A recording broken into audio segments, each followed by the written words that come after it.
was The Smiths with this charming man, which was a rather cheesy link to my guest here this evening on Black Country Radio's Open Mic Night. My name's Ian Marrey, and tonight I am joined by a foreigner. Although he's a Black Country lad currently living abroad in Wales. It's Ben Wildsmith. Are you there, Ben?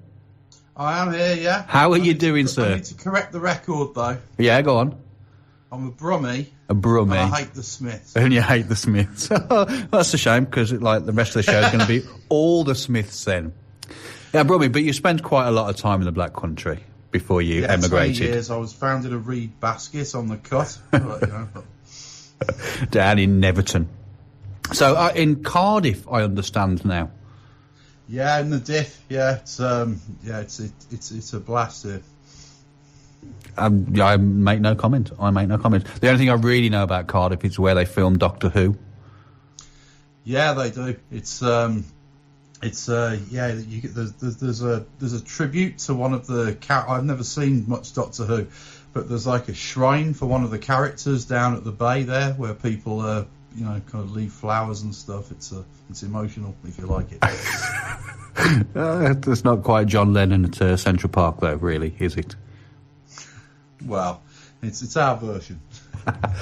So thanks for joining us tonight. It is great. I've heard you a few times play live, and I'm quite looking forward to it. And I always ask anybody who's coming on this show to send me some music, and you sent me a whole list of music, which we have none of.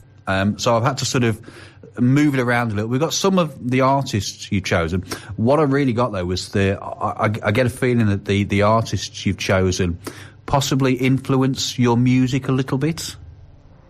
Yeah, it's absolutely. Yeah, I mean, the first people I was really into were the Everly Brothers. I was a strange kind of socially distanced before it was popular teenager. I saw a documentary about the Everly Brothers, and when I was about 1985, I think, and I got a guitar the next day. So they were the people that turned me onto music, I suppose. Though it was like 30 years after they'd been famous, but that's the way my mind works. I think 30 years behind, you know. Some of the stuff, we've got some Chris Christopherson in there. Yeah, he's really good with lyrics, Chris Christopherson. I met him once. Really? Yeah, he was. We were at Birmingham Town Hall, and there was a guy from Stourbridge, in actual fact, who was I was sat up in the gods at Birmingham Town Hall, and waiting to see Chris Christopherson, and I saw a guy from Stourbridge running around with a laminate on in the venue, sorting out the lights. And it was Sparky from the meeting place in Stourbridge, and he was doing the sound for Chris Christopherson. So I got him to get me a backstage pass, and I got to have a chat with Chris Christopherson. He was just off to go and have a pint with Charlie Pride. He was playing at City Hall that night.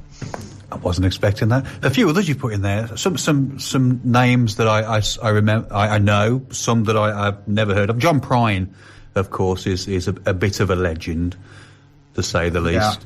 Yeah. And Bert Jansch, tell me about... I've said that right, Jansch. Jansch. I think that's how he used to say it, yeah. It's, going back to John Prine first, is for me, he's a COVID victim. He died of COVID about a month ago. But he was the most beautiful songwriter, I think. He to me, touched me closer than any other songwriter has. I was desperately upset when he died, and his guitar player, Philip Donnelly, who was a friend of mine, died last year as well. And the music they made together was, I'd probably put that at the top of my list, I think. When John Prine passed away, it was about 5-6 weeks back. I mean, sort of the artists who came out and said that he had an influence on them, he probably had sort of a significant influence on a whole generation of musicians who we all sort of know, but perhaps John Prine didn't get the recognition that he deserved. Mainstream recognition. For a lot of his career, he didn't, but in the latter portion, he did. He gave an interview saying that his audience had quadrupled in the last 3 years of his life, and because a lot of the younger artists in Nashville, people like Amanda Shires and Jason Isbell, who had become really big with sort of millennial audiences, were always name checking him. And he became a concert hall artist in the last few years of his life, whereas he'd been a club artist earlier. And but I think for songwriters, he's Philip Donnelly, who was his guitar player, used to say, as you get better at things, there are less people around you as you move through different stages of it. And John was in a room on his own as a songwriter, and I think that's about right. And I think as we go through and listen to some of the music you've chosen, I certainly heard a lot of what I've heard from you in that. But you mentioned that you like lyrics. Chris Christopher, John Prine was a great lyricist. When you're writing your own stuff, what drives you? Is it the sound, the music, or do the words come first for you? It's the money, mate.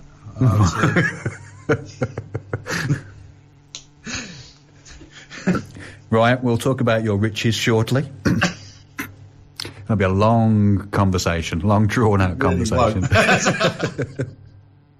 I was watching one of your videos, which I think is possibly on YouTube, where you're playing live and you're talking to us. So I've got a CD.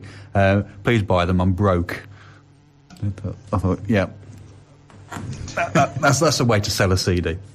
Well, exactly. Yeah, you've got to be honest, But the song I'm going to kick off with that you chose before you play us a short set, and I say you're probably going to play 3 or 4 short sets for us over the next 2 hours, is a band that I absolutely adore, and that's the Pogues.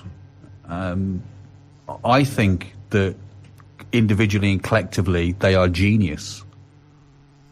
I totally agree. I used to follow the Pogues around when I was a teenager.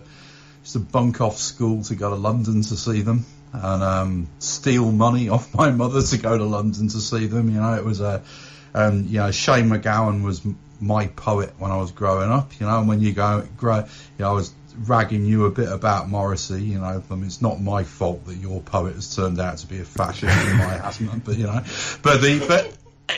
that's just the luck of the draw, he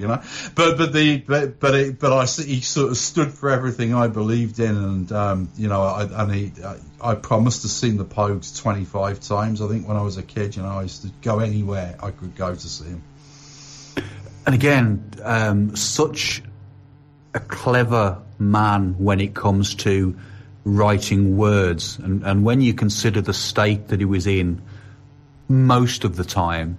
I think that's an even greater achievement. Well, yeah, I mean, he was in touch with himself, and I think that's the sort of major thing with songwriting is he never lied about himself, did he? He wasn't pretending, Mm-hmm. He wasn't trying to be, quite oddly enough, from the same time with retrospect, I quite like George Michael, and but George was trying to say that everything was fine in his life. Yeah. When it turned out in reality it wasn't at all, was it? And whereas Shane was just telling it like it was, I think. Yeah, I sort of thought after George Michael had died and you start to find out a bit more about him, you look back at some of his older songs and, forget Wham, because I think, that was manufactured. But you start to see there were different meanings in some of the songs that he was writing.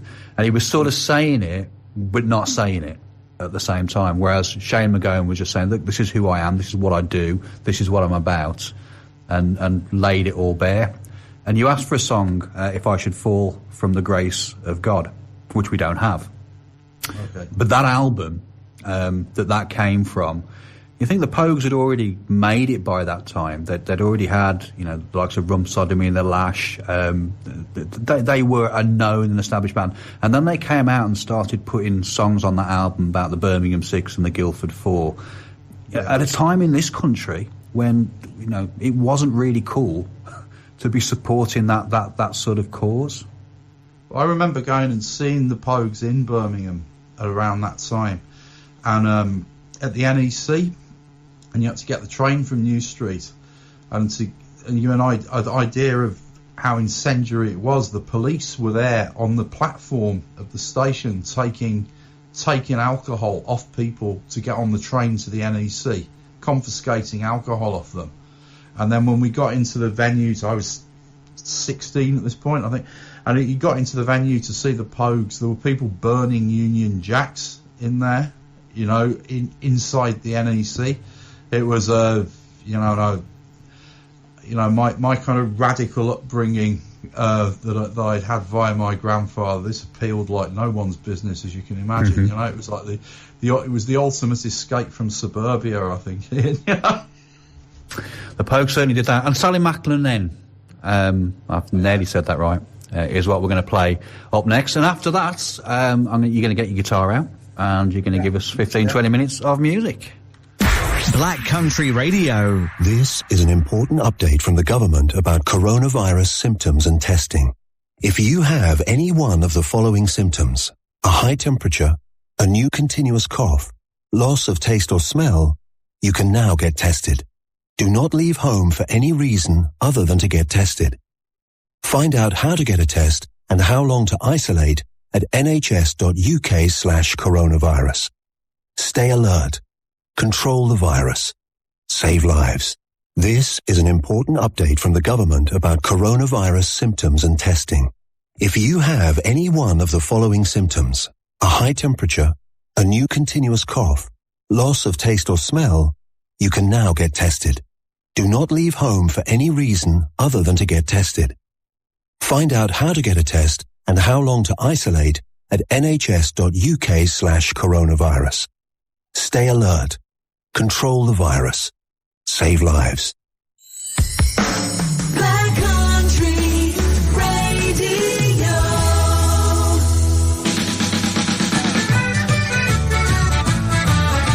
Well, Jimmy played harmonica in the pub where I was born. He played it from the night time to the peaceful early morn. He stood the souls of psychos and the men who had the horn, and they all looked very happy in the morning.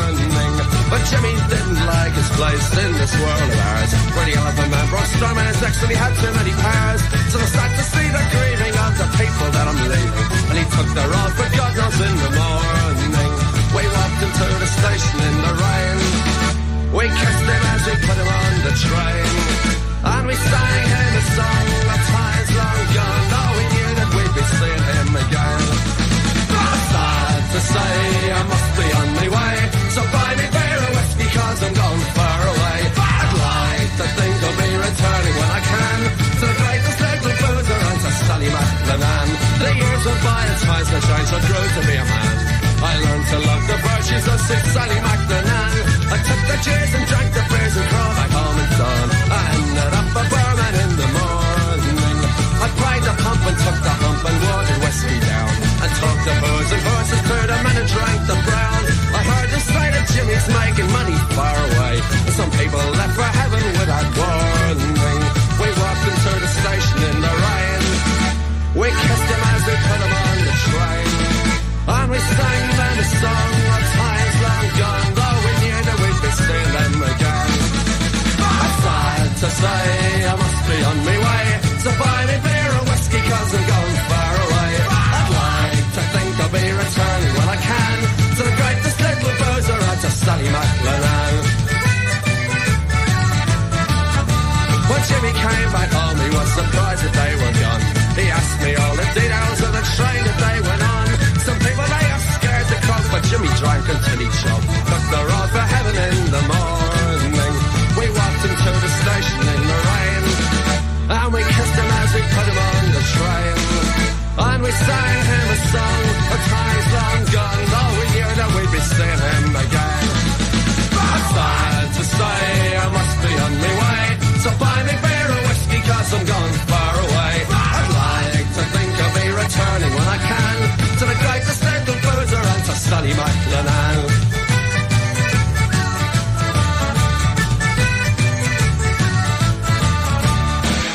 That's the Pogues, that's Sally Macklin. You're listening to Black Country Radio's Open Mic Nights. Live on the radio tonight is Ben Wildsmith from another country in Cardiff. Ben, I'm going to leave it to you, mate. Okay. Well, I'm going to do a song for. I'm still working, like, you know. I work working in town, so I'm not furloughed or anything, you know. And it's a strange time to be working, so I'm going to do a song about working. This is called £9 Hammer, and it's a Merle Travis song.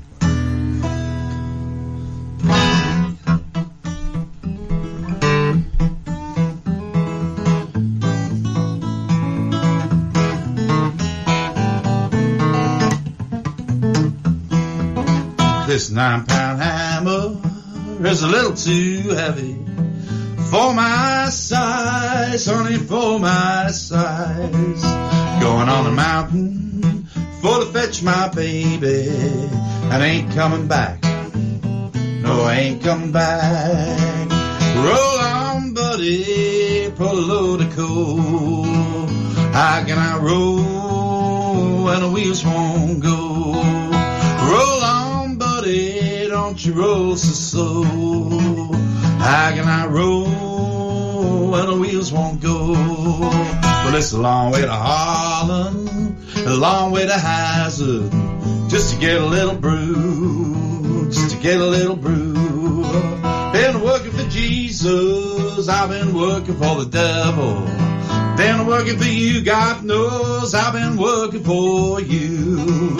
So roll on, buddy, pull a load of coal. How can I roll when the wheels won't go? Roll on, buddy, don't you roll so slow. How can I roll when the wheels won't go? All right.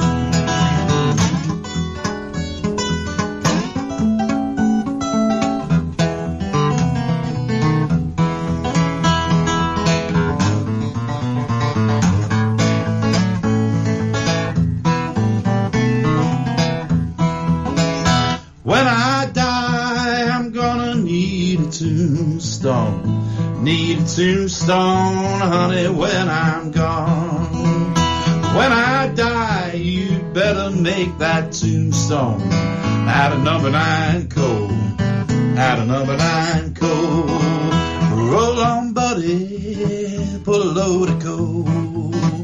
How can I roll when the wheels won't go? Roll on, buddy, don't you roll so slow. How can I roll when the wheels won't go?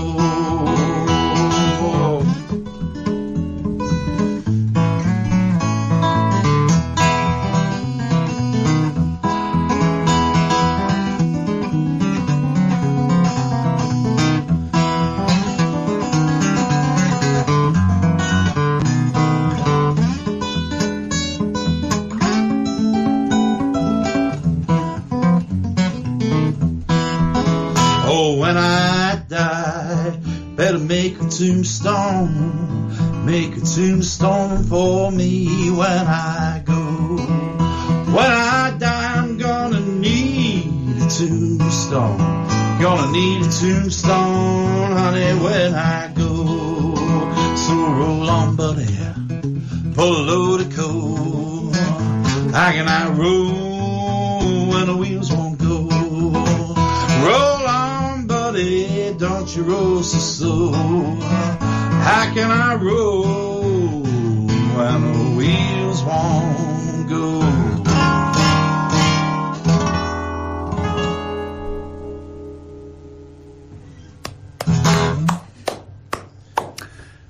Keep going, Ben. Can you hear me, mother? Okay. I like to, that one is for Diane, Tash, and everyone who's out in the hostel working with me every night. So we're trying hard there, you know. And, so that one's for them, and this one is for my lovely wife. This one's for Susie. I wrote this 20 years before I met her, but you know, must be second sight or something. Flowers come in the seasons they're supposed to. won't be hurried by the hand of man. Seasons change, sure as the sunrise, just as slow as a fool understands that love can't be forced. She won't stay, not if she's bound to go. I mean, like all the other fools,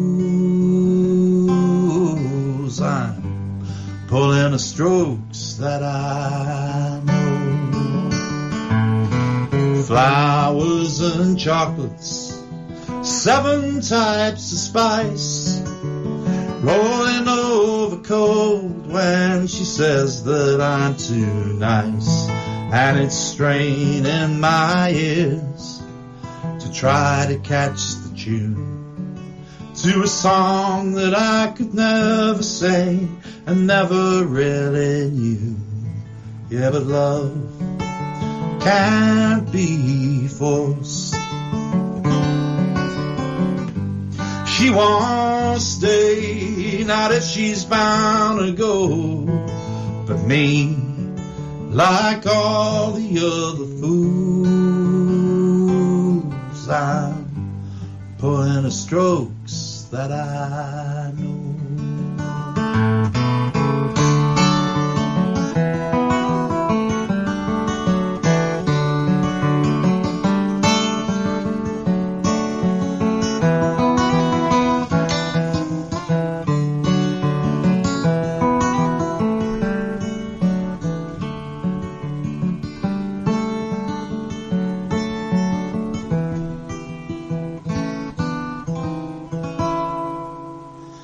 It's a wise soul who just accepts being on your own.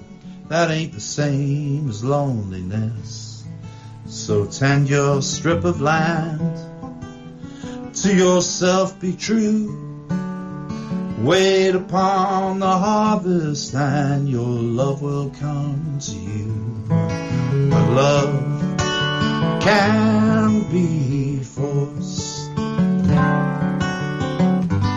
She won't stay, not if she's bound to go. Me, like all the other fools, I'm pulling the strokes that I know. God help me, pulling the strokes that I know. Pulling the strokes that I know.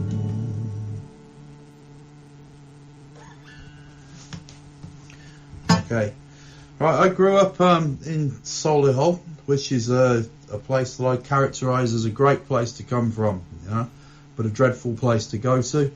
And I hate Solihull, and if you're from there but you're listening to this in the Black Country, then I can only congratulate you on having escaped.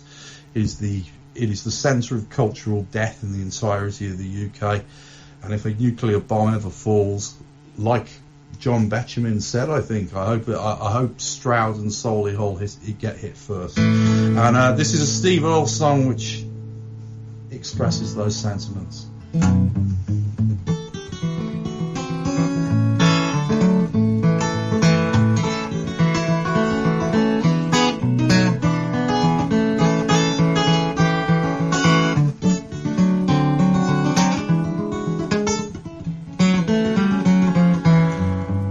I wish I'd never come back home.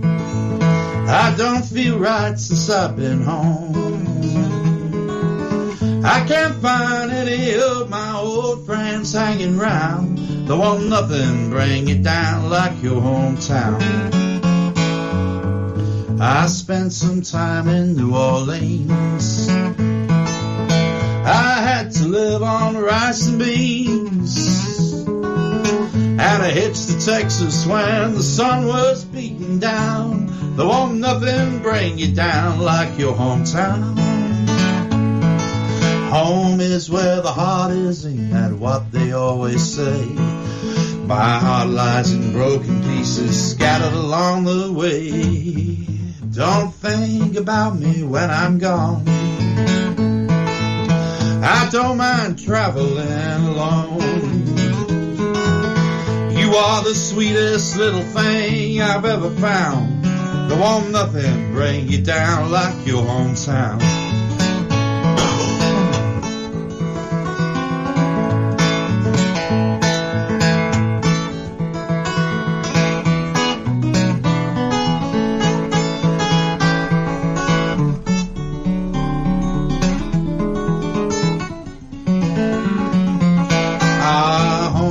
Where the heart is, ain't that what they always say?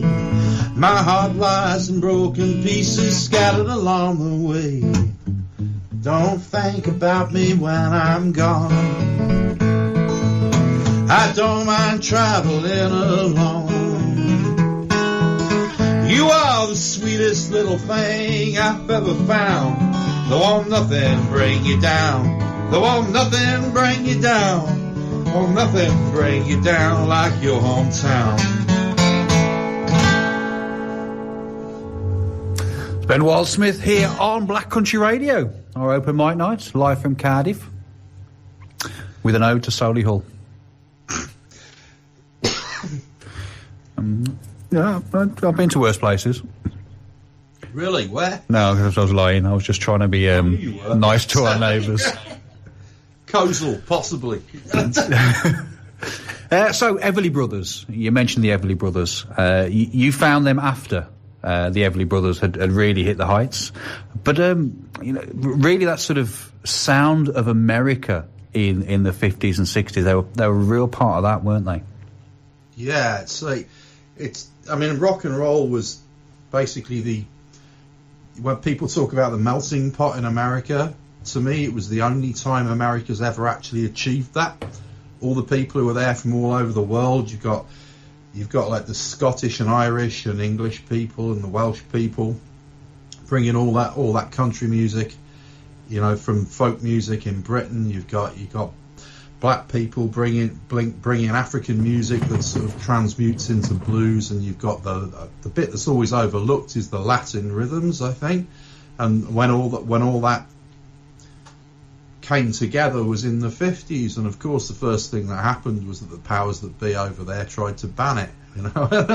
Given what's happening on the news now, we can see why, can't we? But it was a perfect moment, wasn't it? The birth of rock and roll must have been the most hopeful thing that's ever happened, and it was when all those things came together, when everyone went, hey, we're not these racial differences, we're just young. Yeah, and you had the sort of the gospel music, the sort of the deep South blues, which was very much the preserve of black people in America, and then enlightened, or I don't know, capitalist white people, whichever way you want to look at it, started to fuse all this together and to bring it into the mainstream. And again, the influence that had, and remember this was the time when the civil rights movement in the United States was sort of gaining hold. It populated across the whole world. This fusion of world music in America suddenly became the template everywhere else as well. Well, yeah, I mean, isn't it not like, to this day, isn't it not the case that awful people like bad music? David Cameron liked the Jam. No, I shouldn't be saying that's not wrong show. Wrong show. It's like, it's everybody knows he was pretending. The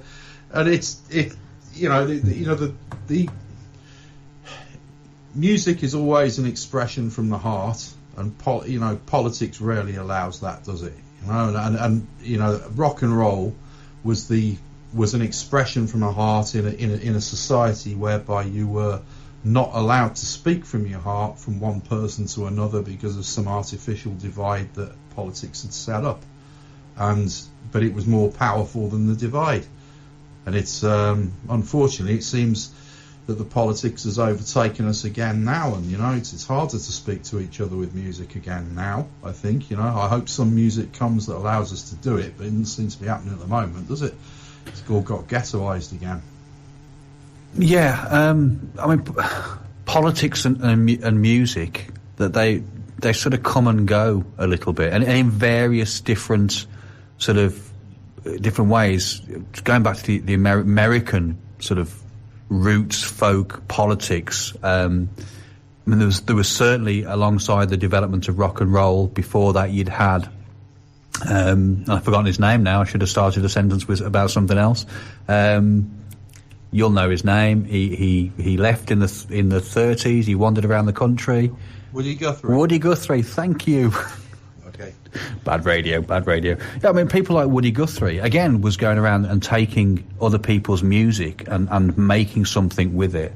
And it, as I say, it became the template for pop, rhythm and blues, rap. It all has that sort of that genesis coming out of the sort of 1920s, 30s, 40s Americana sort of folk scene, which in itself, as you say, was influenced by the British, by the Irish, by the Scottish, by the Welsh, by the South American. Music is global. Yeah, exactly. And I think learning to play music. I started playing when I was 13, and I've been obsessed with it ever since. One of the things about it, I think, is that if you are a musician to the point whereby you kind of make it the most central thing in your life, right? Apart from a very, very few people, you're unlikely to ever have much of a stake in life, to be honest, because you're never going to make very much money doing it. Very few people do, and we all know who they are. But all the great players I know, are largely speaking not wealthy people. So they're not, and musicians are a social group, and race and politics, etc., tend not to divide them, because they are a class on their own. It's pure Marxism, really. You know what I mean? They're all surviving together. If you it doesn't matter what colour your bass player is, as long as he plays in time. A bass player that plays in time. That's. Not too much. So we're going to get you to play a few more up until around about if I could about 5 to 8, so I can make sure we've got enough time for the news. So you've got about 13 minutes. Okay. Well, I'm going to do one that I wrote a week before last. This is called "Resting on the Thermals," and it's I work nights, right? And so when about 5 o'clock in the morning, it's still pitch black out there, but the blackbirds start singing, and and like Paul McCartney, I tend to be sit there wondering why are they doing that.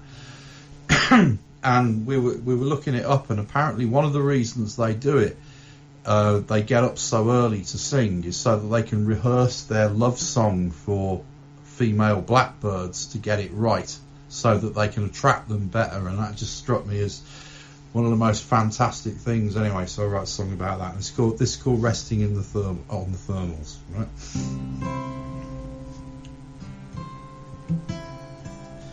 Do you wonder why the blackbird sings while the sun's still sleeping?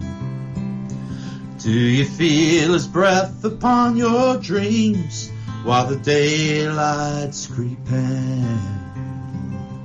Better get up and look lively, better look busy, my friend.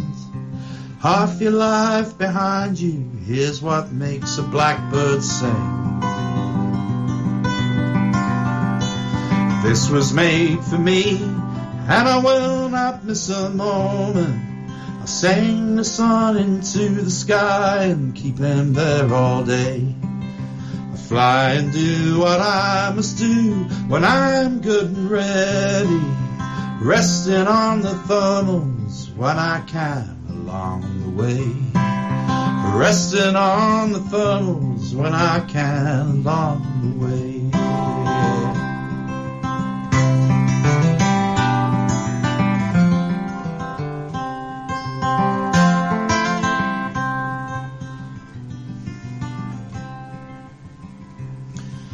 all the difference when your days you're on, like a lover waiting for you to say, get up, I'm coming home. Our luck is turning. Better steal a smile from somewhere, wear it like you did all along.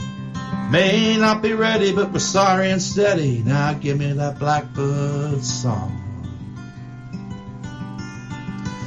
This was made for me, and I will not miss a moment. Sing the sun into the sky and keep him there all day. Fly and do what I must do when I am good and ready. Resting on the thermals where I can along the way. Resting on the thermals where I can along the way.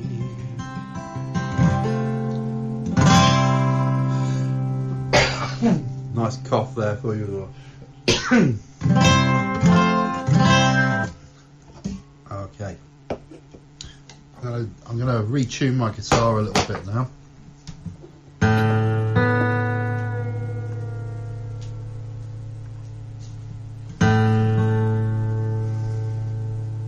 This tuning was taught to me by Jerry Riley, who is the best guitar player the Black Country's ever produced. He lives in Collygate.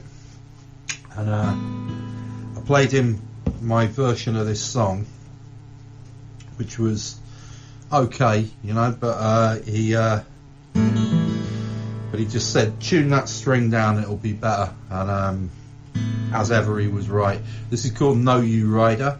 It was written by it was found by Alan Lomax in a prison in America, being sung by an 18-year-old female convict who just killed her boyfriend. And I've been treating her right. I don't think we can all, you know, sort of get that, can we?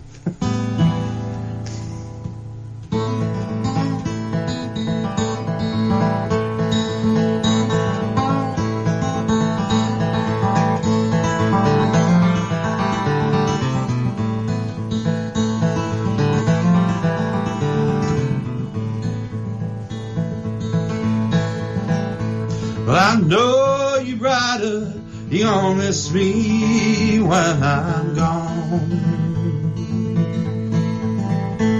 I know you, rider, you're gonna miss me when I'm gone. Gonna miss your baby rolling in your arms. I laid down last night and I could not take my rest. I laid down last night and I could not take my rest. Wild geese were wandering like wild geese in the west. I know you, rider, you're gonna miss me when I'm gone. I know you, rider, you're gonna miss me when I'm gone. Gonna miss your baby rolling in your arms.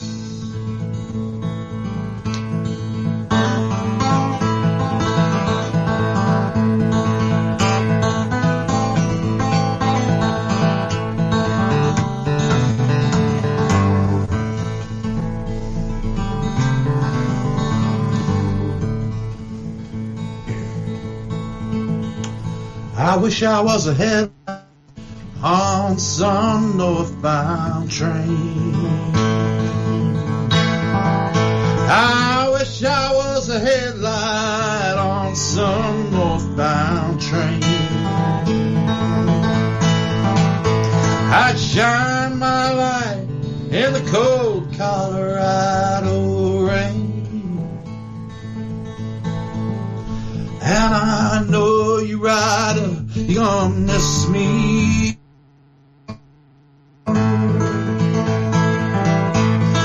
know, you rider, you're gonna miss me when I'm gone.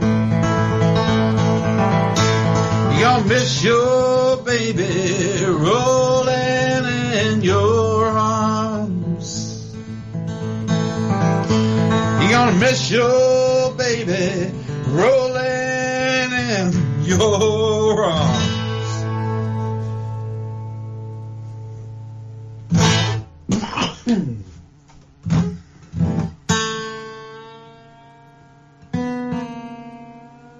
It's an old Chinese folk song. Tuning. Bad.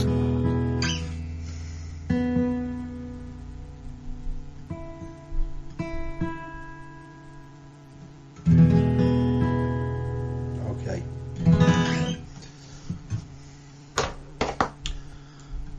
Okay, this is a song I wrote some years before the apocalypse, about the apocalypse. So I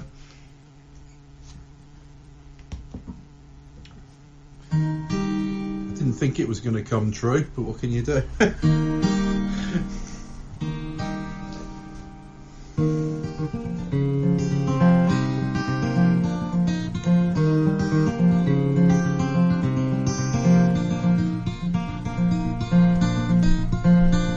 When push comes to shove and it's down to survival, pound to a penny, there'll be worldwide revivals of a religious nature. Everybody singing hymns that they barely know, wearing crosses and pretending like there's no tomorrow, which of course there ain't. And it'll be, hey brother, hold my hand, our difference is for God. Everybody kneel on down and say sorry to God. Sorry to God, sorry for the hunger, sorry for the anger, for killing Jesus, for greed and spite. Can we put it behind us now? Go up to heaven anyhow. Little sanctification will see us right. And it'll be, hey brother, hold my hand, our difference is for God. Everybody kneel on down, say sorry to God, sorry to God.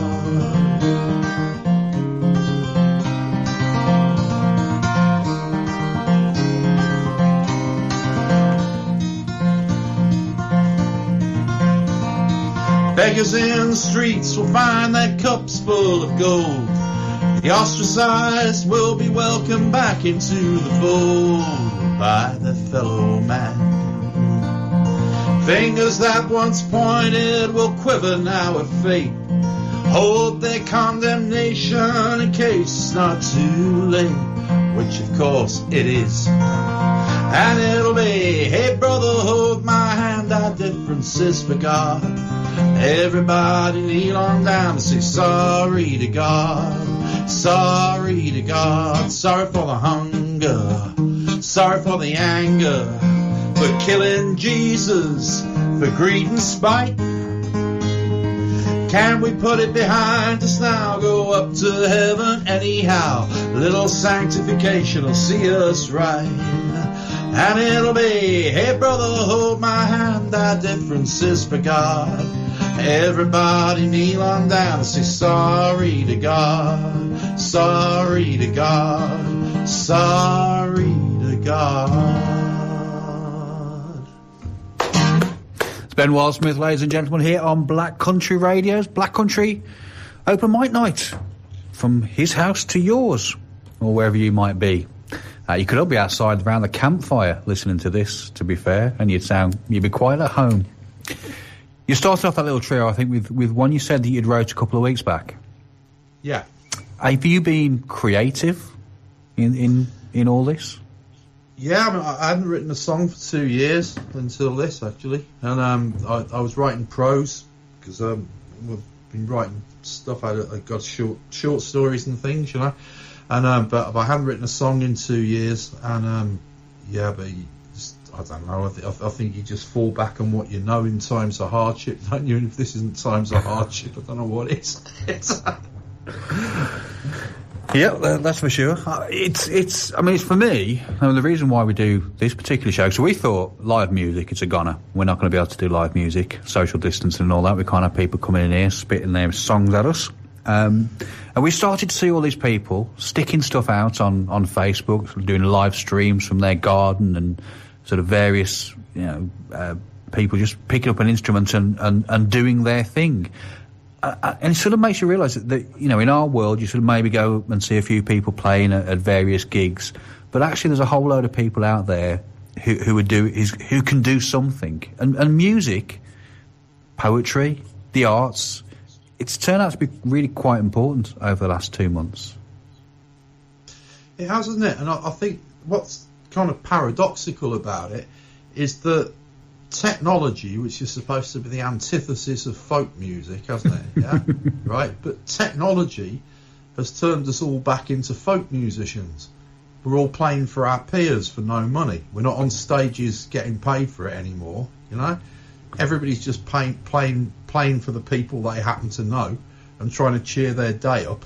And technology, which used to be, folk music, we always associated with being anti-technology, didn't we? But it's technology that's allowed that to happen, isn't it? I've learned new songs from listening to people, which, and I've not just learned them, I've gone away and learned how to play them badly, but that's not the point. And that's the old folk scene as well, where you used to wander around a folk club, sit down, watch what they were doing with their hands and fingers, try and remember the words, go home, learn it, and then play it at the next folk club you were performing at. That's how songs travelled, and it's how songs are travelling now, just by the internet.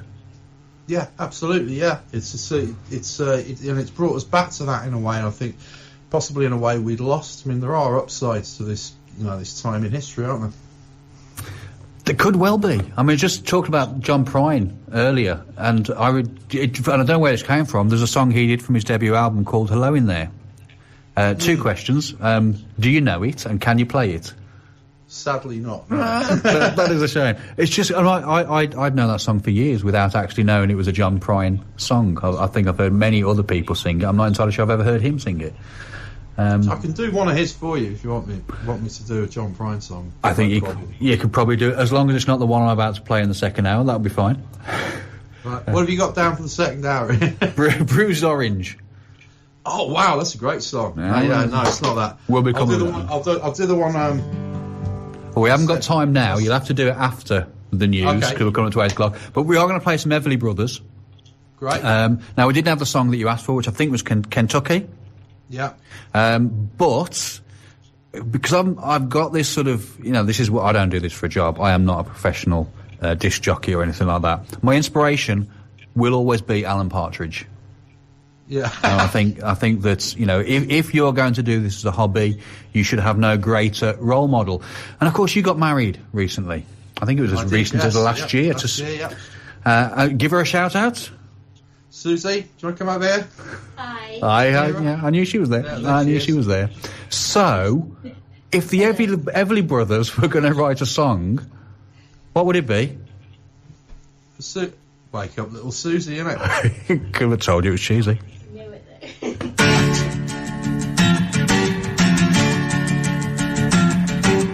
Wake up, little Susie, wake up. Wake up, little Susie, wake up.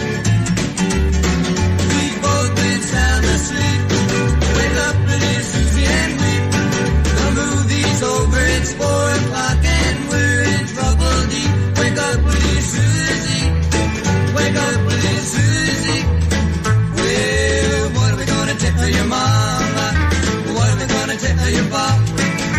What are we gonna tell our friends when they say, ooh la la, wake up, little Susie. Wake up, little Susie. Well, I told your mama that you'd be in by then. Well, Susie, baby, looks like we goofed again. Black Country Radio.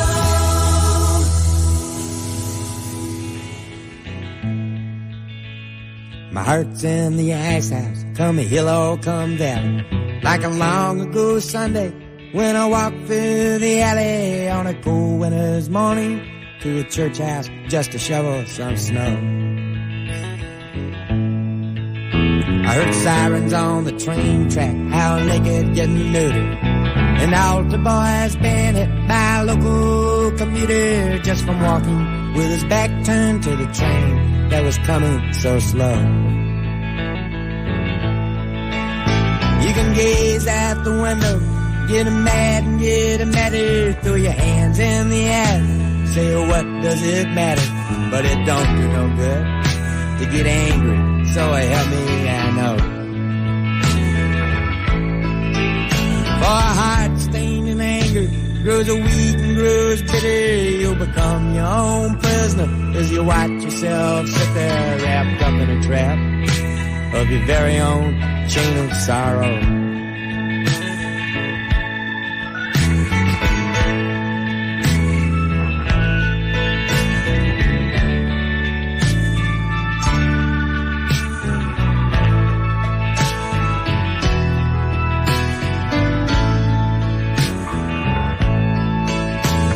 Brought down to zero, pulled out and put back in.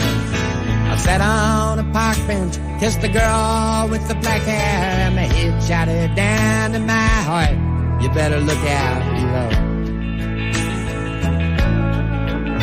It ain't such a long drop, don't stammer, don't stutter. From the diamonds in the sidewalk to the dirty and the gutter, and you carry those bruises to remind you wherever you go. You can gaze out the window, get mad and get madder, throw your hands in the air, say what does it matter, but it don't do no good to get angry, so help me I know. For a heart stained in anger grows a weak and grows bitter, you'll become your own prisoner as you watch yourself sit there wrapped up in a trap of your very own chain of sorrow.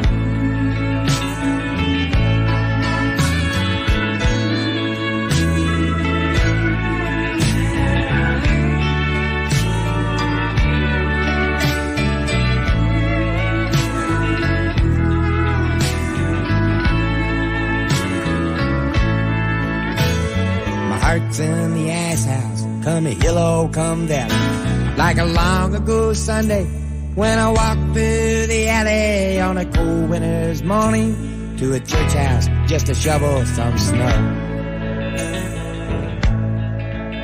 I heard sirens on the train track, how naked getting neutered. An altar boy's been hit by a local commuter just from walking with his back turned to the train that was coming so slow. You can gaze out the window, get mad and get madder, throw your hands in the air, say what does it matter, but it don't do no good to get angry, so help me I know. For a heart stained in anger grows weak and grows bitter, you'll become your own prisoner as you watch yourself sit there wrapped up in a trap of your very own chain of sorrow.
That is John Prine, Bruised Orange. Listen to Black Country Radio. Me, Ian Marrey, and my guest this evening, Ben Wildsmith. Is Ben still there? Oh, yeah? He's back, yeah. How you doing? So, John Prine. Yeah. You may be able to do me a John Prine song, which is nice. I look forward to I that. definitely can. This one's called The Speed of the Sound of Loneliness.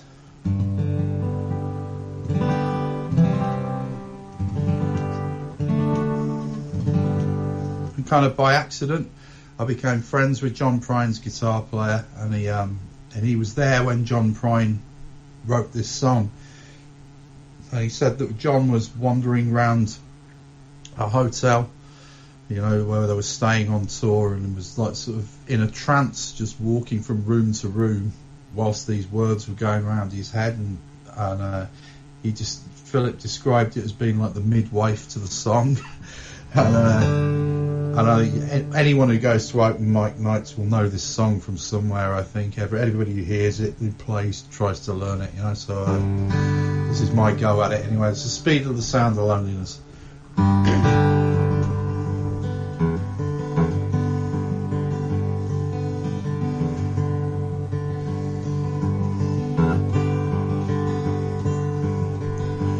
Come home late and you come home early.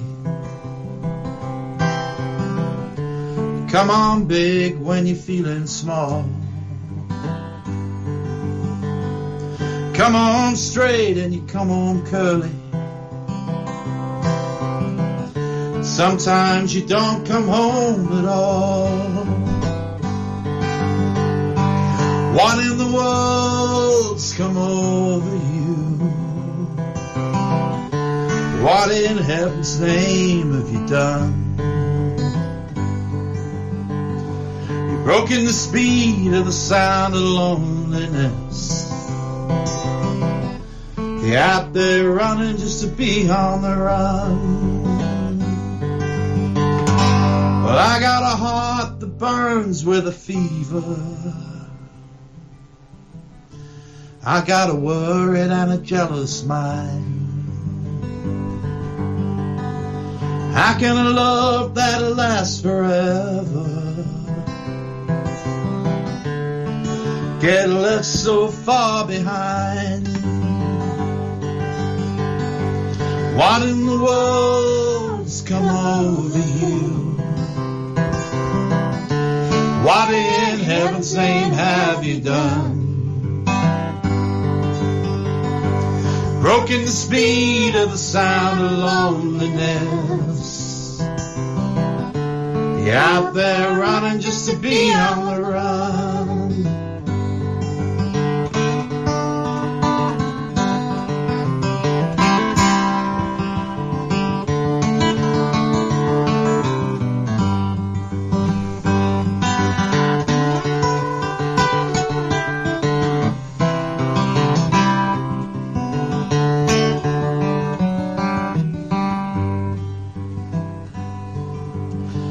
It's a mighty mean and a dreadful sorrow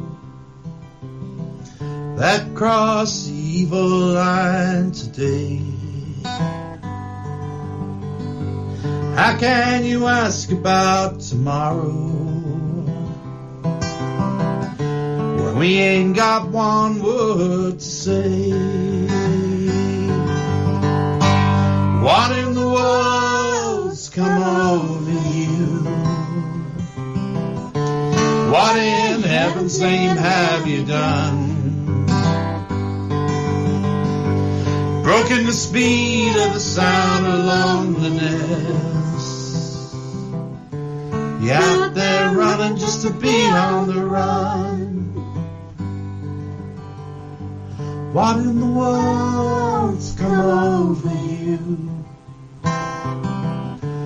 What in heaven's name have you done? Broken the speed of the sound of loneliness. You're out there running just to be on the run.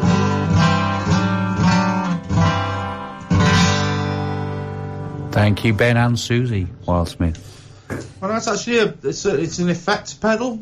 It's the Boss VX Wife 2000. Have you got one? No, I've got video.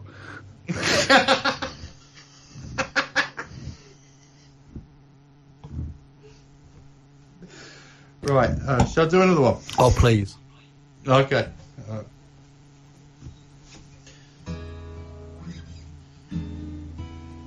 With trouble in mind, I'm blue, but I won't be blue always, because the sun gonna shine through my back door someday.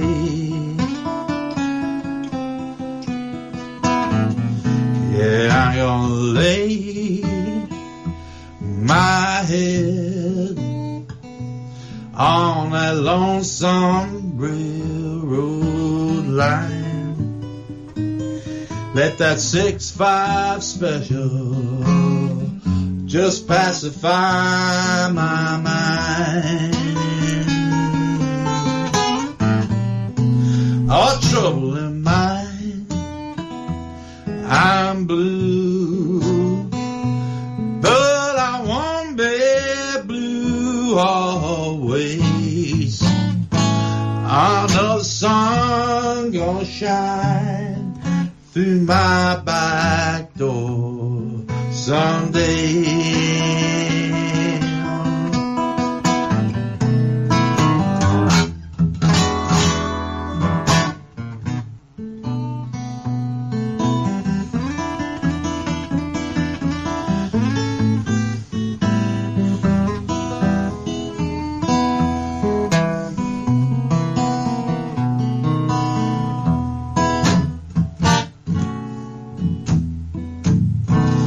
I'm gonna lay my head on that lonesome railroad line and let that 6-5 special just pacify my mind. And I'm alone and it's midnight, and my lamp is burning low. I never had so much trouble, honey, in my mind before.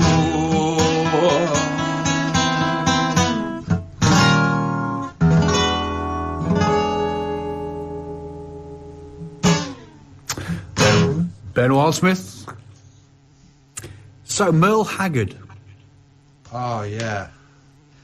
Yeah, Merle's a wonderful songwriter, and he's like kind of seen as the voice of the common man in America, isn't he? And of course he'd been to prison, and 25% or something of the population there have been. So he's got, you know, he had a good in on the way people felt if they weren't, you know, if they weren't solid citizens, as they like to put it over there. But yeah, I love Merle Haggard. Have you got one to play? I have a one to play. It was a collaboration with Don Henley, which is another sort of great standard of American songwriting. We touched on sort of the sort of fusion of American roots and folk music, and there's this term that I've never quite understood properly, and it's Americana. Would you describe yourself within that genre? I don't really like to, but you sort of have to when you're writing to venues and things and all that, because I suppose play that kind of guitar and things. But Americana, it seems to me, is because they got, if you go to Nashville now, that there's country music, which is a sort of branch of pop music now, which is really heavily produced, kind of soft rock, but it's about things that people in rural America like to talk about, you know. But it's got very little to do with traditional country music or traditional any other music. And Americana is where all the musicians who would have been playing country music when it was authentic have sort of scuttled up into that box. But, you know, and I don't know. I mean, I can't be Americana, can I, really? I'm from Birmingham. I live in Cardiff, 20 years in the Black Country. You know what I mean? You know, I'm not. You know, I love that music, and I know sort of it affects what I do, and but it's I don't know what Americana is. It's basically not country music. Yeah, I'll say I had a conversation with a mutual friend of ours, Eddie Morton. Who I remember him. Yeah, it was a long time ago. But I remember having a conversation with him in the cellar bar at Kate Fitzgerald's, and I don't like Americana, because I'd got this idea of Americana being sort of more of that sort of poppy, sort of twangy, overproduced stuff. And he looked at me appalled, and it really was quite a withering look. So I went away and, you know, what is Americana? Yeah, I think most people have had that look at some point. But for me, it was like, I guess I just didn't understand how he saw Americana, which was very much about this sort of fusion of folk and roots and blues music, and I was looking at sort of like a pop music type sort of thing. Like, there's been a few of those Americana type groups come out of America in the last 10 years or so, and country music, I really struggle with it. I think it's the way the music business works in America is that once something starts selling, right? Like once country music started selling outside of the South in America, you know, outside of rural America, it was immediately captured and marketed to the rest of America so that it would sell more. Mm-hmm. And if you go back to the 1960s, producers like Chet Atkins were making records with people like Jim Reeves, and putting strings on top of it, and you know, like orchestral strings and things like that, to sell it to more people, right? And in a sense, I think the same thing might have happened to Americana. Is that was a phrase that kind of came into that was where the real country musicians went in the 1990s, and but now that once they started selling lots of records, then the record companies started turning around to the pop groups they owned and said, well, you're now an Americana band. And I guess that's what you've probably heard, like, you know. So the real musicians will scuttle off into another box soon, I suppose, or something, you know. But it's, you know, the real music always happens somewhere, but you always have to keep kind of outrun the money people to find it, you know. I think that's the way it works. And the real music tends not to happen on VH1 or MTV or on mainstream radio stations. The real music happens in pubs and clubs and folk clubs and around people's houses, through Facebook at the moment, seems to be. And I guess one of the things that yourself as a live performer, you must be missing performing live. Well, I mean, obviously I don't have to interact with all those awful people, so that's good. But like getting the, you know, but I do miss the money. No. You're doing a great job there selling yourself. No, I do. It's you know, I mean, it's funny when you've done it for a long time. I was talking about this to someone today at work, and it's that I realised that all my friends are kind of in different places where I play, you know.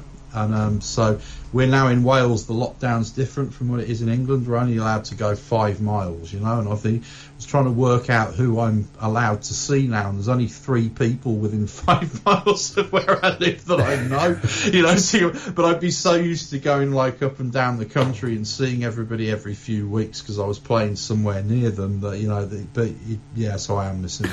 You know, but so you mentioned John Prine in the last part of his career. His sort of like audience is quadrupled. Well, at the moment in your lockdown, you've got an audience of 1. So if you could bring those other 5 people in your village all together for one evening, socially distanced, of course, you can do a John Prine and quadruple your audience. Yeah, I could do, couldn't I? Yeah. So I don't think they come. That's the problem. It's so personally repellent as am I as a human being. It's just what's been worrying me. This is that you've got to nominate people to be in your social group. What happens if no one nominates you to be in your social group? Yeah, I had that conversation with my children, and I'm going to die of COVID. I'm going to die of depression. I think. You know?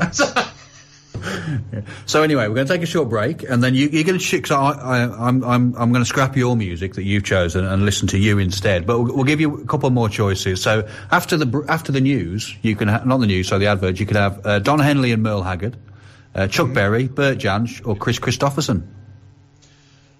Well, I've got to choose one of them. Just one, yes. Just one.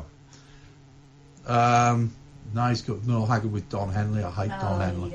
So I've got The Way Love Goes by Merle Haggard. I'm a Lonesome Fugitive. What have you got by Chris Christopherson? I've got at the moment Help Me Make It Through the Night, because apparently that's the only thing we think he ever did. No, I'll sing that one. Let's have some Bert Jansch. That's got to be good. Bert Jansch. All right. So when we come back, it'll be Bert Jansch with an uplifting song called The Needle of Death. Yay! Black Country Radio. This is an important update from the government about coronavirus symptoms and testing.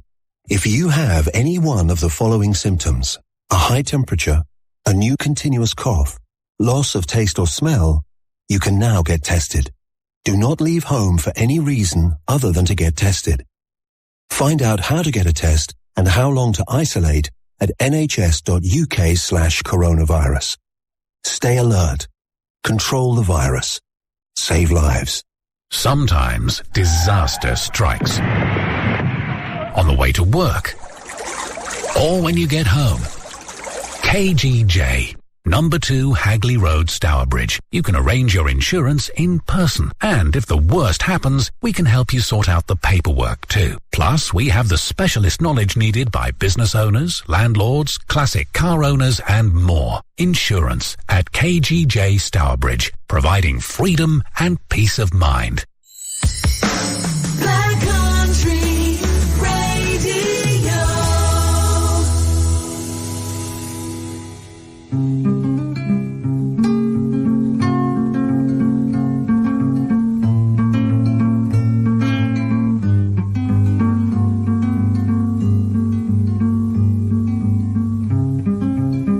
When sadness fills your heart and sorrow hides the longing to be free,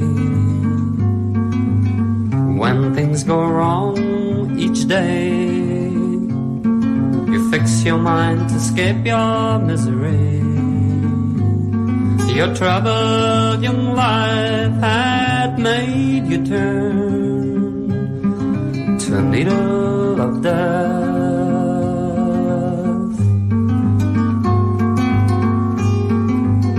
How strange your happy words have ceased to bring a smile from everyone. How tears have filled the eyes of friends that you once had walked among. Your troubled young life had made you turn to a needle of death.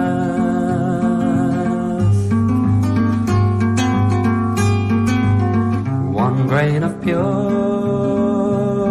white snow dissolved in blood spread quickly to your brain. In peace your mind withdraws, yet death so near your soul can feel no pain. Your troubled young life had made you turn to a needle of death.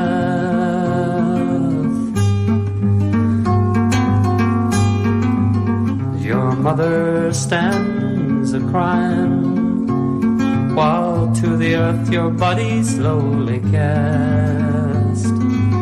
Your father stands in silence, caressing every young dream of the past. Your troubled young life had made you turn to to a needle of death.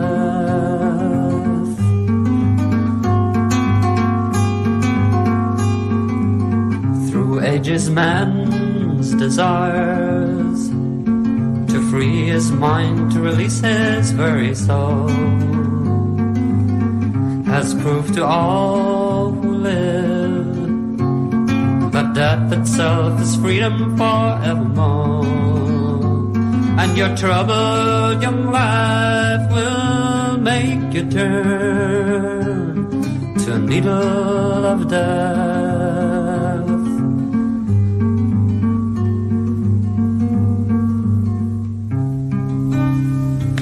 Burjans, Needle of Death, as chosen, sort of by me, because I didn't have the Burjans song that Ben Wildsmith actually asked for. But then you shouldn't be so obscure in your song choices. Yes, yeah, that one's. I hadn't listened to that one in a long time. It's kind of it's a bit relevant to my life at the moment. I work in a homeless shelter, you know.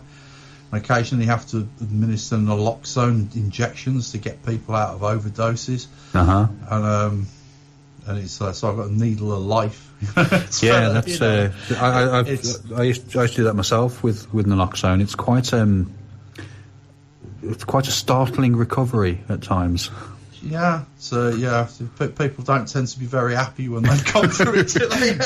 No, it's one of those things where you throw it in and you run quickly. Yeah, exactly. Yeah. So I mean, injections. I used to be a nurse many years ago, and of course one of the things you have to do is to learn how to inject people. And when they did it, I don't know, it was a long time ago for me. Do they still do it with fruit when they're teaching you how to do it? Yeah, they do. Because I mean, we used to have like oranges, and I'm sorry, an orange is no substitute for a person's buttock. They are not the same thing. No, they're not. By a long shot. And I used to have to close my eyes to do it because I don't like needles. And I never used to, and that's why I always like to inject people in their buttocks. Because that specific moment when you're screwing the needle into the syringe as well, isn't there? Where it's like, you know, it's like which character are you going to be in the film now? You know? I'm either going to get this right or badly wrong. You know? Well, yeah. So because I didn't like needles, what I used to do was, and there are people potentially out there who have had an injection from me. I used to close my eyes, and the amount of times I've stabbed myself because my aim was out of sync. But yeah, it's the only way I could do it: close my eyes and hope. Yeah. And that's why I'm no longer a nurse, amongst other things. So we've got about 25 minutes. I've got a song that I want to finish off, which sort of, again, not the one you chose, but what I think actually when you hear it, it's I think it talks to you. I think it's about you. In fact, I think he may have even wrote it about you. But until then, the stage, sir, Ben Wildsmith from Solihull. Don't do that. No, in Wales, but via Stourbridge. The stage is yours. Take it away. Okay, talk to me a bit between songs, otherwise my mental health will suffer. All right, okay. I'll have a go. I'll give you the applause there. I will build your ego. Okay. Okay. This is the last thing I've written, which is I've got a nice video of this up on YouTube. If you look it up on Ben Wildsmith on YouTube, the reason I'm doing that is not because I'm great on it, but Dan Hartland has put some mandolin and harmonies on it, and he sounds absolutely wonderful on it. And this retuning the guitar here. This one's called None the Wiser. And I think it's some kind of response to the idea that literally none of us have got any idea what's going on, have we? So it's having an opinion is more or less pointless at the moment, so we might as well just surrender to the void. So this is a song about that.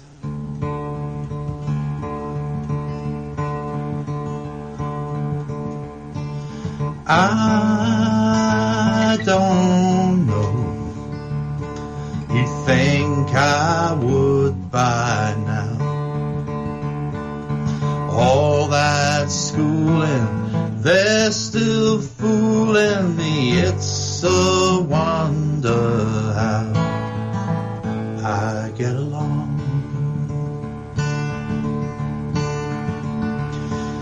I don't know why you seem so sure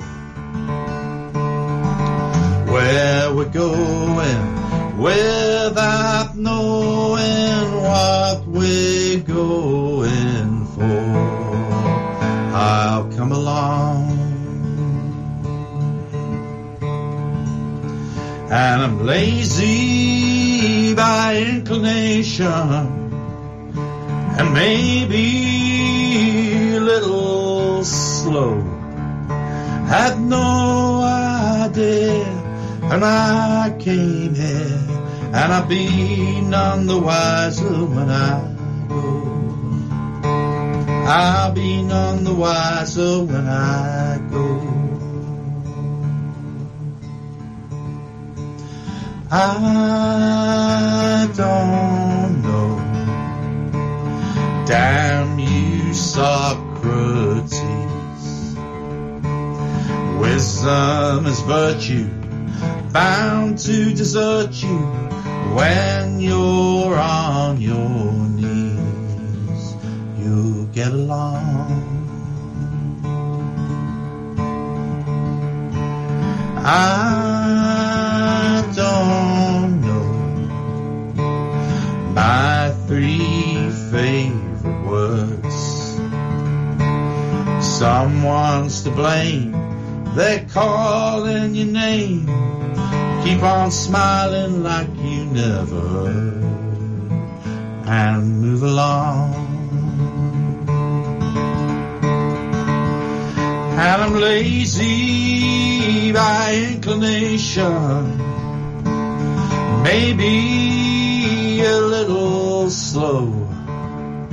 Had no idea when I came here, and I'll be none the wiser when I go. Yeah, I'm lazy by inclination, true enough, and maybe a little slow. Had no idea when I came here, and I'll be none the wiser when I go. I'll be none the wiser when I go. I'll be none the wiser when I go.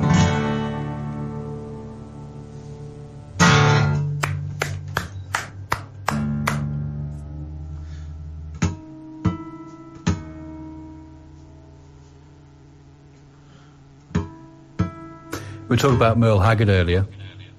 Yeah. Pointless trivia. His last album was Django and Jimmy with Willie Nelson. It was released 5 years ago tomorrow. Really? Mm-hmm. That's what Wikipedia's for. I always think it's really interesting. Country music. Jimmy Rogers was like the first million selling country artist. He was like 1928, I think. T for Texas came out, and everybody who's ever been important in country music at every point since, at some point, has fallen in love with Jimmy Rogers. It was that important, and it's there are only 2 things really in country: Jimmy Rogers and the Carter family, and they both recorded at the same talent kind of contest for a record company in Bristol, Virginia, in the same week. And all country music has either gone off on one branch, which is Jimmy Rogers or the Carter family. So I'll do a Jimmy Rogers song just for giggles. Go for it. You know? Oh, it's T for Texas, T for Tennessee. T for Texas, T for Tennessee. Yeah, T for Thelma, gal that made a wreck out of me. Well, if you don't want me, mama, you sure don't have to fall. If you don't want me, mama, you sure don't have to crawl. 'Cause I can get more women than a passenger train can haul. Oh, T for Texas, T for Tennessee. T for Texas, T for Tennessee. Where T for Thelma, gal that made a wreck out of me. Gonna buy me a pistol with a shiny bell. Gonna buy me a pistol with a shiny bell. Gonna shoot that round that tried to steal my gal. I'm gonna buy me shotgun long as I'm tall. Gonna buy me shotgun long as I'm tall. And I'm gonna shoot poor Thelma just to see her jump and fall. Oh, T for Texas, T for Tennessee. T for Texas, T for Tennessee. Well, T for Thelma, gal that made a wreck out of me. And I'm going where the water drinks like cherry wine. I'm going where the water drinks like cherry wine. 'Cause your Starbridge water tastes like turpentine. Yeah, T for Texas, T for Tennessee. T for Texas, T for Tennessee. Well, T for Thelma, gal that made a wreck out of me.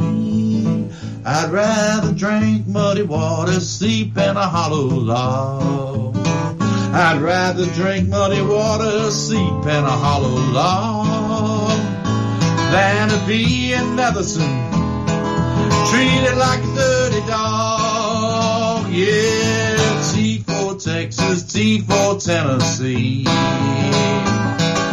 T for Texas, T for Tennessee. Well, T for Thelma, gal that made a wreck out of me.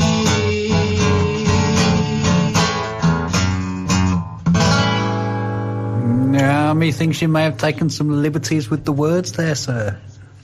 It's the folk process here. I mean, that song's 100 years old, give or take. Yeah. It's and it's amazing when you think that when he was doing this, he could have no understanding of the influence he's going to have. But like I said, there's this lineage that comes out of him. That Merle Haggard, for one, is one that did some. I think did Merle Haggard do an album of his songs, or? Yeah, he did. Yeah. He was. And well, it came after Jimmy Rogers. You know, you had Ernest Tubb, who was so into Jimmy Rogers. He was the next big country star. That after Jimmy Rogers died of TB, he went and kind of found Jimmy Rogers' wife, and Jimmy Rogers' wife gave him Jimmy Rogers' guitar to carry the flame. You know, it's like it's just when people know when something's real, and there are these artists that kind of go thread through this story of that kind of music, who are just free of all the marketing bullshit. And like, you know, Merle Haggard's another one of them. You know, they pick up the flame from the last guy who was telling the truth. You know, as opposed to the last guy who was selling a song. You know, it's a very different thing, I think. Mm-hmm. Do you want to play another one? Keep going. Yeah. Okay. All right. So.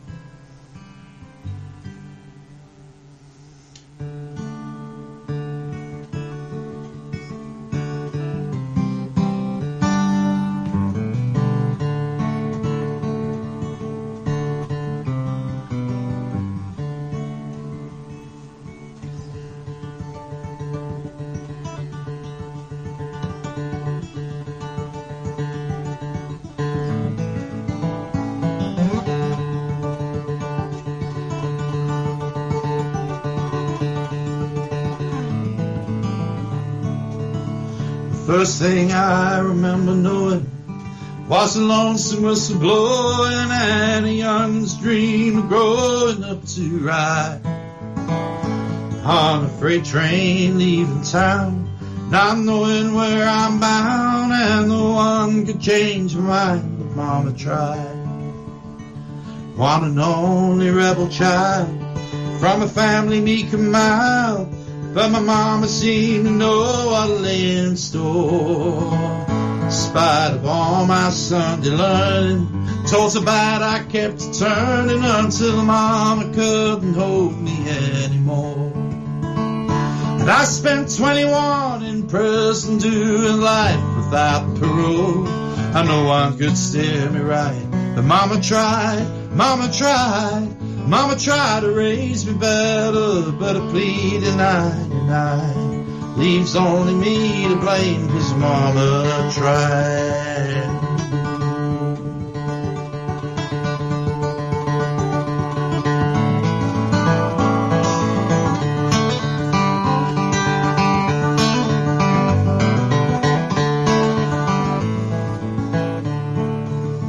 Well, dear old daddy, rest your soul, gave my mom a heavy load. She tried so very hard to fill his shoes, working hours without rest, wanted me to have the best. She tried to raise me right, but I refused. And I spent 21 in prison doing life without parole, and no one could steer me right. But Mama tried to raise me better, but a plea denied. Leaves only me to blame, 'cause Mama tried. Leaves only me to blame, 'cause Mama tried. Leaves only me to blame, 'cause Mama tried.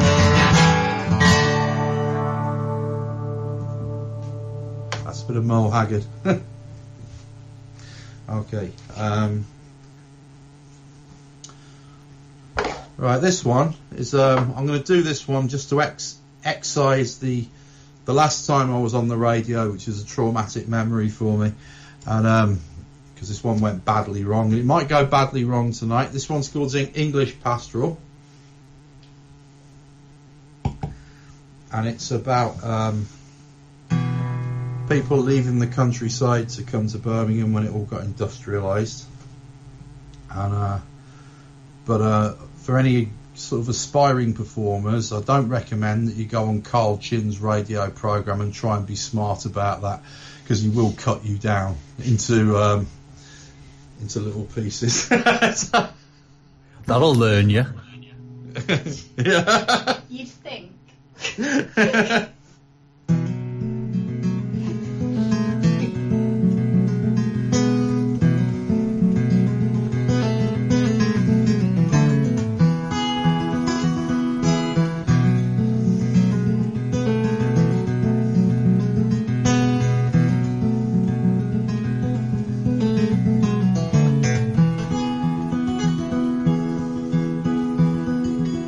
Well, it was there, but I just can't find it. What's a prayer without belief? Frank was round and he brought some cider, a generous man, but he is a thief. 14 uncles cause his pigskin, harvest mussels to relieve. 14 uncles cause his pigskin, harvest mussels to relieve. And when the land was sold, my father came to town, set his mind from what he knew and made to settle down. Mother never brushed the hayseed from her hair, couldn't love the city nor the man that brought her there.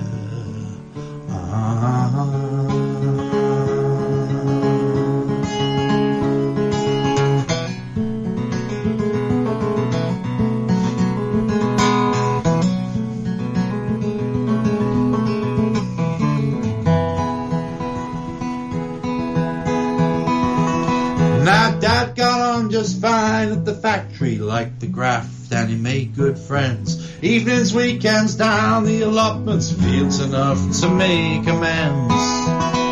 And neighbours wondered what he saw in a wife whose steps were never clean. Steer heading down the outdoors, shine their virtue till it gleams. Ah, but mother's eyes were warm as summer orchard afternoons, bright as Sheffield sickles and razor-sharpened moons. The tumble-down melody she spun around our beds were pretty tipsy lullabies of fondness and regret.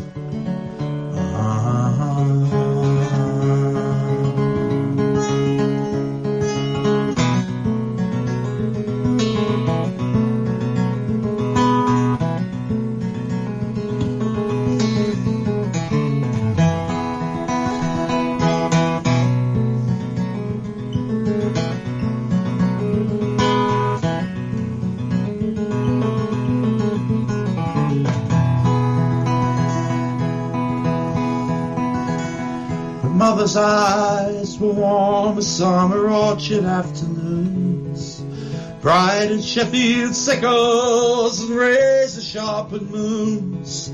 The tumble-down melody she spun around our beds, pretty tipsy lullabies of fondness and regret.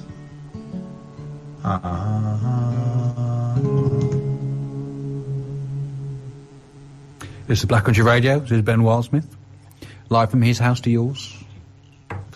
One of the things we get about, we do a lot of this, we're doing this tonight by Zoom video conferencing. Other video conferencing softwares are available. And I do a Saturday morning show, news and current affairs, and I get to go into people's houses and get to see their wallpaper and things like that. Yours is white. Very, very white. Where's the bookcase? Do you want me to turn it around? Here you go. There you go. Oh, yeah, I now see the bookcase. Thank you very much. He lives as a writer and publisher.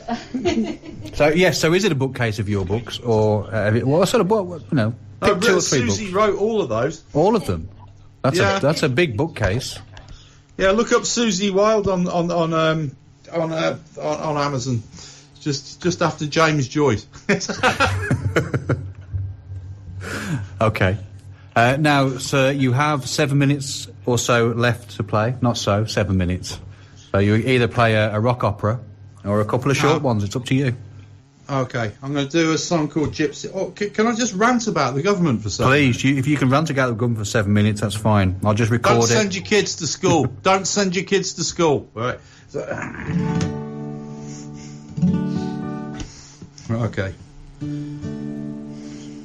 This is called Gypsy Days, right? And this was a bit of an odd song in my life because I wrote this a long time ago, and I was adopted, right? And so I have 2 lovely families, but I didn't realise that the second one were sort of Romany Gypsy people by extraction, and I'd written this before I even met them, and so it means a lot to me. So I'm sending this one to my dad in Australia, who's Eric, who's listening.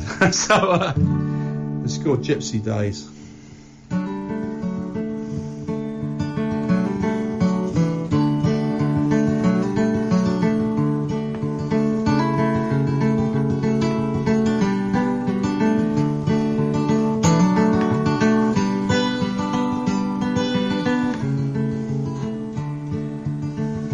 Well, these new shoes hurt my feet.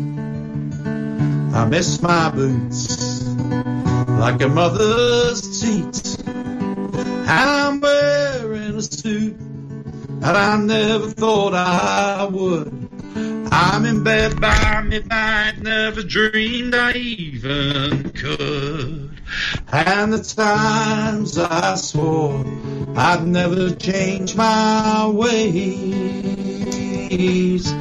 back in my gypsy days, back in my gypsy days.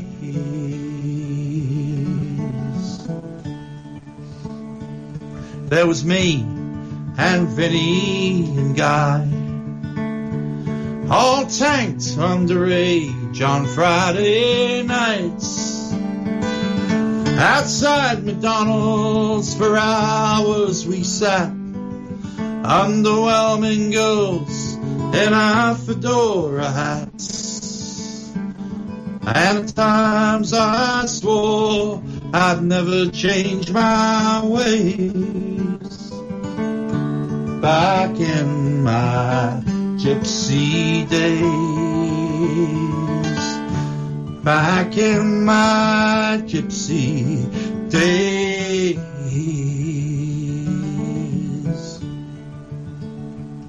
Ah, Philippa, where are you? Kingsleaf, I think.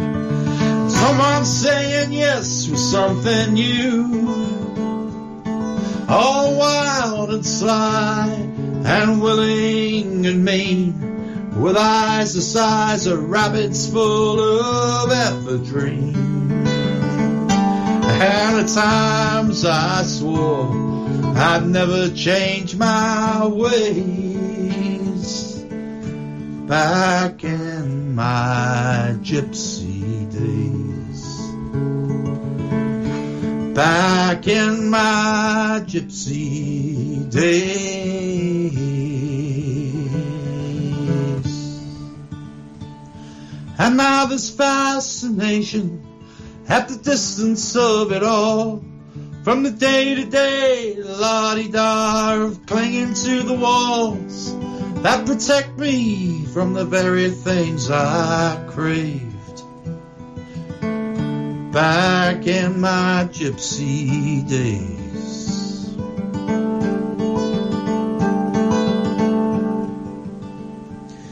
when I was carried to the station, whiskey bottle still in my hand, holding on to nothing and fearing less than that, headed for oblivion in my fedora hat.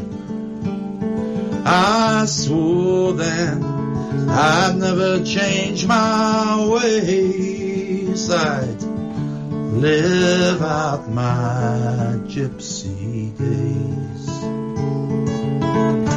live out my gypsy days.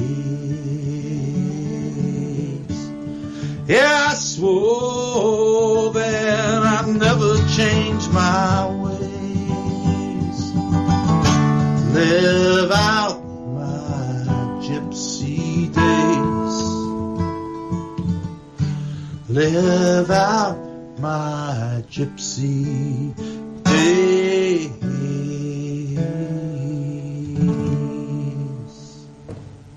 That was lovely. Oh, that was lovely. Thank you, Ben Wildsmith, for the last 2 hours for playing music. I did find Susie on Amazon, mainly to update the about the author just a little bit. A collection of our works called Rare Bit describes Susie as the literary programmer for the Do Not Go Gentle Festival in Swansea and co-organiser of XX Women's Writing Festival. Yeah, that's okay, that's not bad. Currently lives in Sin in Cardiff. There you go. Imagine how easy my life is, can't you? So yes, if you're interested in looking up Susie Wilde, S-U-S-I-E, available all good bookshops, except they're closed. So Amazon Kindle it is. Amazon Kindle it is. So Ben, it has been a pleasure again listening to you tonight. It's been a while. We're going to finish off with a sort of an artist you chose, and this is Waylon Jennings, who is, for me, not famous for his music. You like Dukes of Hazzard, isn't it? No. He was the one who didn't get on the plane with Buddy Holly. Oh yeah, that's true. Yeah, he didn't. Yeah, he sold the seat to the Big Bopper. He did. Yeah. So I guess that I was listening through some of the stuff that we've got on a system, and I just like this one. When I go to sleep at night, Ian, when I go into my happy dreams, I am Waylon Jennings. That actually makes sense to me, because I was listening to it and I'm thinking, yep, it's Ben. I am. This is what Ben wants to be. He wants to be Waylon Jennings. He wants to be I'm a rambling man. So, Ben, thank you very much for tonight. Susie, thank you for the backing vocals and the support. Look after yourself both, and when all this eases, we'll have you back doing it proper. Thanks, Ian. Cheers, Ben. It, man. Cheers. Take care.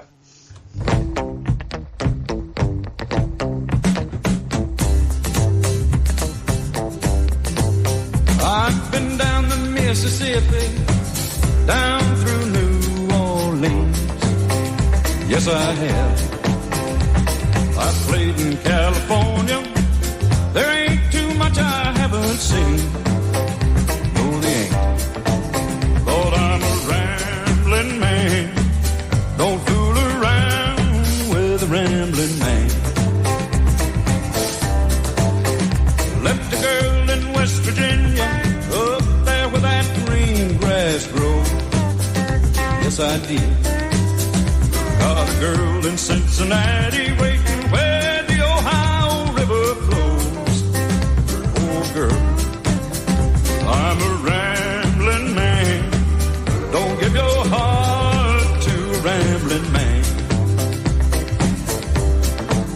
You'd better move away. You're standing too close to the flame.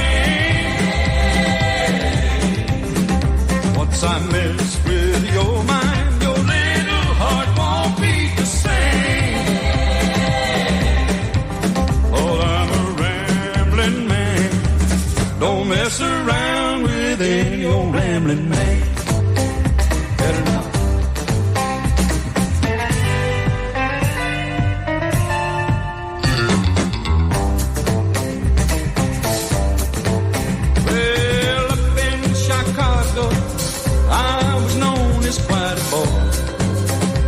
I was down in Alabama.